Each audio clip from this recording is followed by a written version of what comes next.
Hi everyone, welcome back to the channel. In today's video, I'll show you how to remove emojis from your Android keyboard in seconds.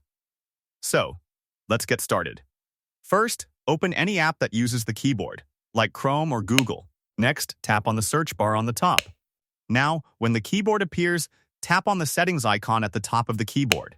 Once you're in the settings menu, tap on Preferences. Here, look for the option called Emoji Key and simply turn it off.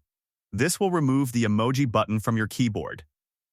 Next, go back and tap on Emojis, Stickers, and GIFs. Now, under the Layout section, you'll see a couple of options related to emojis. Turn both of these toggles off. After that, go back to your keyboard. Now you'll notice that the emoji options are no longer visible, and your keyboard looks cleaner without them. And that's it. If you found this video helpful, don't forget to like, subscribe, and hit the bell icon for more useful tips. Thanks for watching, and I'll see you in the next video.